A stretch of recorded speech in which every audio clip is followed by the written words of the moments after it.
Hello, everyone. My name is Storm. I'm currently a lecturer in applied digital technologies at Cranfield University, but my previous role was head of learning and development at the National Museum of Computing over in Bletchley Park. So I have a slightly different perspective on some of this stuff.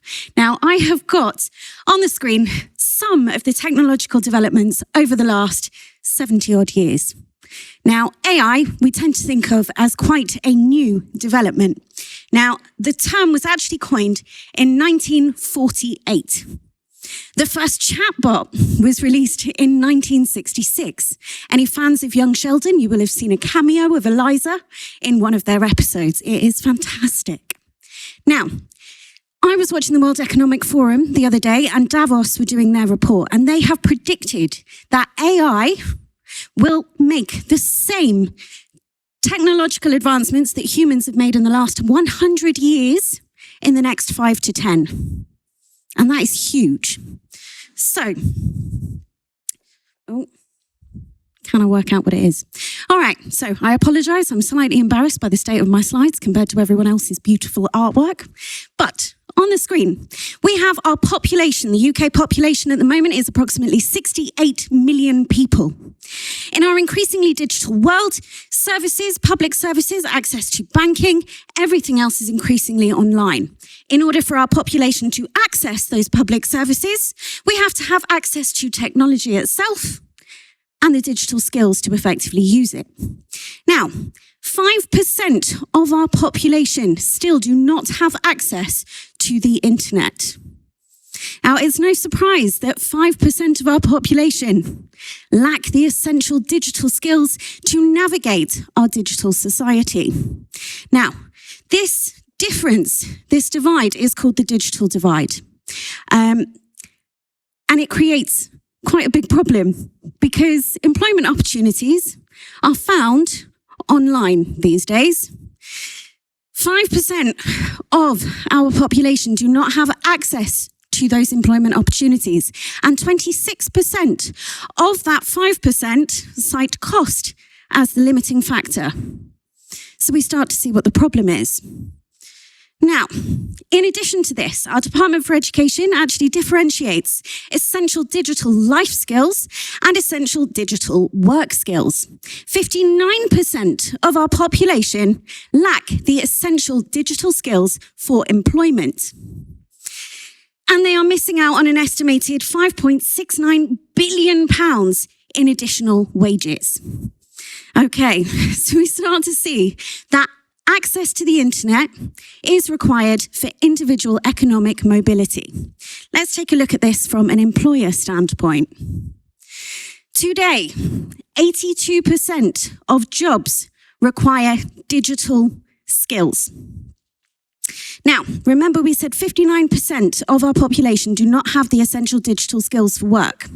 In addition to that, young people are not prepared for a tech-enabled employment. In fact, the Prince's Trust found that 37% of young people today do not study tech subjects past Key Stage 3. And in fact, 42% of young people today do not think that digital skills are going to be important for their future careers. Now, that's quite shocking, isn't it?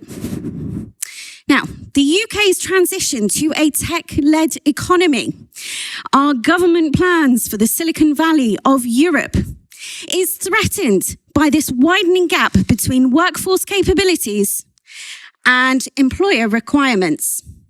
And this already costs the UK economy an estimated £63 billion per year. Right, this gap is called the digital skills gap. And to address this, 80% of employers plan to accelerate digital automation of work processes by 2027 using AI. Okay, so what does this mean? Well, 26 million fewer jobs, according to the World Economic Forum, specifically around data entry, admin roles, bookkeeping, accountancy, secretaries. That means 1 in 16 people may have to switch occupations by 2030. Now, anybody who has switched occupations knows that you don't go from a high experience role into an equally high paying role when you transition. You tend to go into an entry level job and start all over again. We start to see the problem.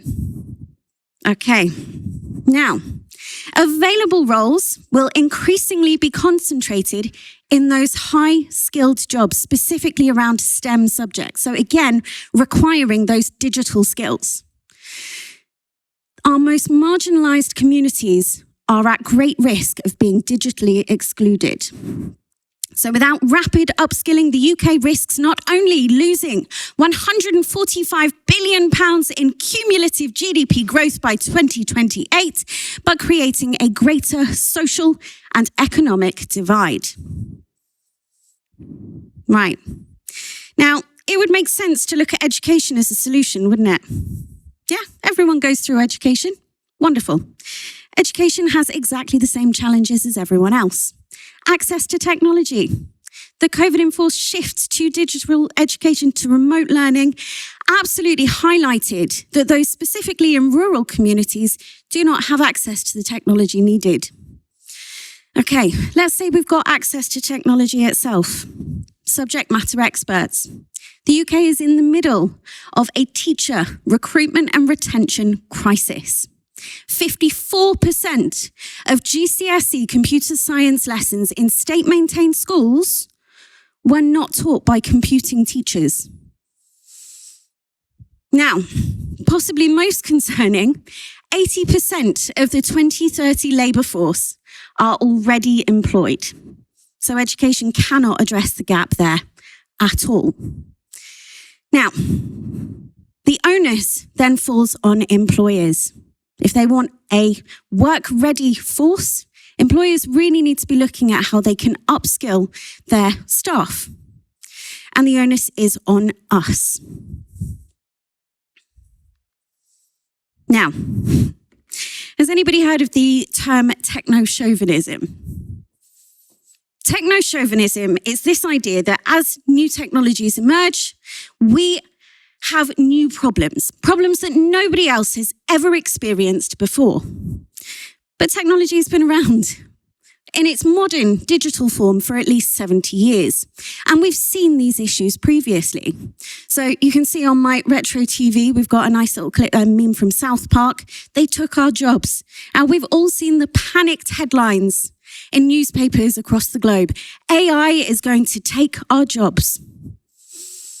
Now, they were exactly the same headlines that came out when robotics was being introduced into factories across the world. It did take jobs. However, it opened up a whole new market of employment for people to program, maintain, operate those machineries, and as was said earlier, direct how they're used. So it is exciting. Definitely not a new problem. Now, computers themselves, the world's oldest still working original computer, first operated in 1951. It's housed at the National Museum of Computing over at Bletchley Park. They do demonstrations on it. I would absolutely encourage you to go and check it out. It was created for the UK's first nuclear research centre, and it was put together to automate calculations specifically around nuclear launching patterns. So computers themselves have been about replacing repetitive manual jobs right from the beginning. Now, it was Churchill that once said, "Those who do not learn from history are destined to repeat its mistakes." Now, I know any actuary in the audience will disagree with me on this one, but historic data does not allow us to predict the future. It does, however, allow us to make informed choices. And we've seen this pattern over and over again. Technological advancement forces digital exclusion. People who do not have the required digital skills are excluded from that workforce and pushed into lower and lower paying work. We know that that's going to happen. So what can we do about it? Well, I've got good news for everyone in here, because you are already doing exactly the right thing. You are upskilling yourself. You are here to learn about digital technologies, about emerging AI trends, and how to use it effectively. And the speakers we've had today have been absolutely wonderful, by the way. I'm looking forward to chatting to all of you. But there's more we can do. I'm afraid you all have a responsibility now. You're aware of this problem, and you know better. You have a responsibility to share it with everyone else. Bring other people into this community. Share your knowledge, experience, and expertise, and inspire them to learn the digital skills that will empower them within the future. So, I have got just a couple of suggestions here. If you're speaking to young people who do not have technology skills, that do not think that these skills are important, direct them towards any of the massive online open courses. There are several of them. You've got LinkedIn Learning, FutureLearn, edX, just to name a few. If you already have digital skills, how can you get involved in supporting others? Now, I'm over at MKU at Cranfield University, and if you would like to support us, please do reach out. We've got several breaks today. We are always looking for assessors to support in education. The government is making calls. We've talked about the shortfall in educators today. They're looking to employers, people in employment, to help bridge that gap. Reach out. See if you can help. Offer a guest lecture. Speak to your local schools. They are desperate for some support here. So I've also put over on the far side here the STEM ambassadors and proactive young people.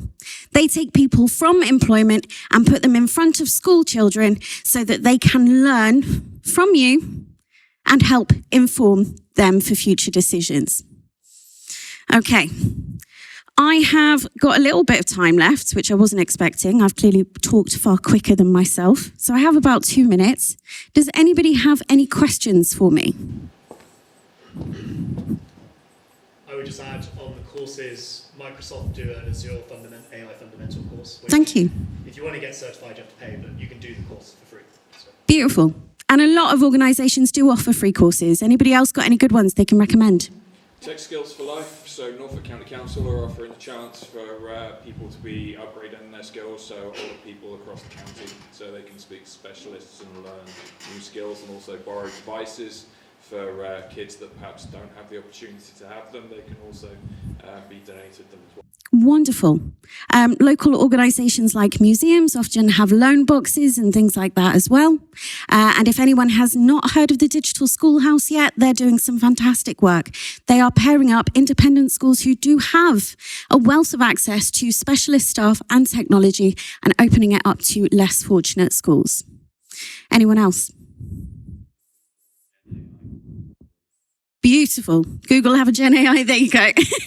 Did you know about that one? No, you're fine. Right. Thank you so much, everyone. I've thoroughly enjoyed talking to you today. If you do have any questions for me, please come and find me. I'll be around during the breaks, and I'll be on the panel discussion later as well. Thank you so much.